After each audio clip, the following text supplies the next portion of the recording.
Bacaan liturgi Kamis 17 Maret 2022, hari biasa Pekan Prapaskah kedua, peringatan fakultatif Santo Patrisius Uskup. Bacaan dari kitab Yeremia. Beginilah firman Tuhan. Terkutuklah orang yang mengandalkan manusia, yang mengandalkan kekuatannya sendiri, dan yang hatinya menjauh daripada Tuhan. Ia seperti semak bulus di padang belantara. Ia tidak akan mengalami datangnya hari baik. Ia akan tinggal di tanah gersang di padang gurun, di padang asin yang tidak berpenduduk. Diberkatilah orang yang mengandalkan Tuhan, yang menaruh harapannya pada Tuhan. Ia seperti pohon yang ditanam di tepi air, yang merambatkan akar-akarnya ke tepi batang air, dan yang tidak mengalami datangnya panas terik.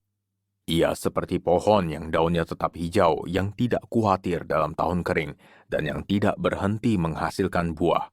Betapa liciknya hati, lebih licik daripada segala sesuatu. Hati yang sudah membatu, siapakah yang dapat mengetahuinya?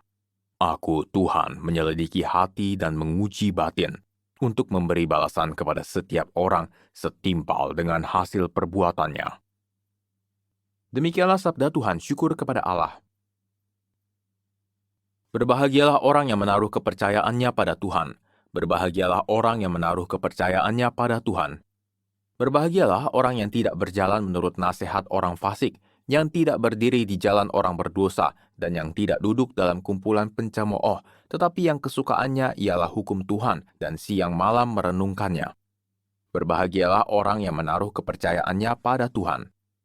Ia seperti pohon yang ditanam di tepi aliran air, yang menghasilkan buah pada musimnya, dan tak pernah layu.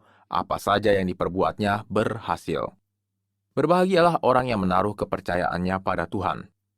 Bukan demikianlah orang-orang fasik. Mereka seperti sekam yang ditiup angin, sebab Tuhan mengenal jalan orang benar, tetapi jalan orang fasik menuju kebinasaan. Berbahagialah orang yang menaruh kepercayaannya pada Tuhan. Terpujilah Kristus Tuhan, Raja mulia dan kekal. Berbahagialah orang yang setelah mendengar firman Tuhan, menyimpannya dalam hati yang baik dan menghasilkan buah dalam ketekunan.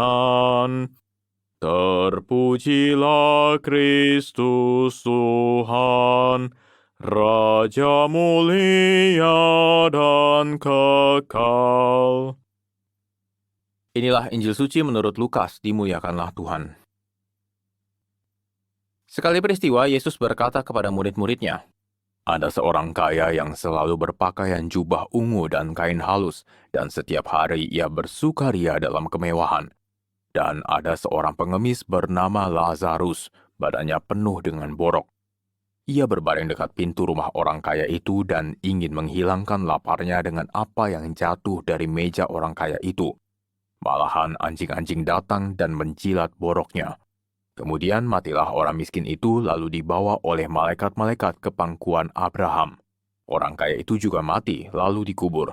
Sementara menderita sengsara di alam maut, ia memandang ke atas dan dari jauh dilihatnya Abraham dengan Lazarus duduk di pangkuannya. Lalu ia berseru, 'Bapa Abraham, kasihanilah aku. Suruhlah Lazarus mencelupkan ujung jarinya ke dalam air dan menyejukkan lidahku, sebab aku sangat kesakitan dalam nyala api ini.' Tetapi Abraham berkata, 'Anakku, ingatlah, engkau telah menerima segala yang baik semasa hidupmu, sedangkan Lazarus segala yang buruk. Sekarang ia mendapat hiburan dan engkau sangat menderita.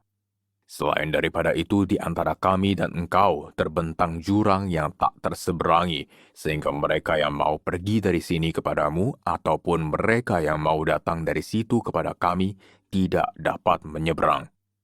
Kata orang itu, 'Kalau demikian, aku minta kepadamu Bapa, supaya engkau menyuruh dia ke rumah ayahku, sebab masih ada 5 orang saudaraku, supaya ia memperingatkan mereka dengan sungguh-sungguh, agar mereka kelak jangan masuk ke dalam tempat penderitaan itu.' Tetapi kata Abraham, 'Ada pada mereka kesaksian Musa dan para nabi, baiklah mereka mendengarkan kesaksian itu.' Jawab orang itu, 'Tidak, Bapak Abraham, tetapi jika ada seorang yang datang dari antara orang mati kepada mereka, mereka akan bertobat.' Kata Abraham kepadanya, Jika mereka tidak mendengarkan kesaksian Musa dan para nabi, mereka tidak juga akan mau diyakinkan, sekalipun oleh seorang yang bangkit dari antara orang mati. Demikianlah sabda Tuhan, terpujilah Kristus.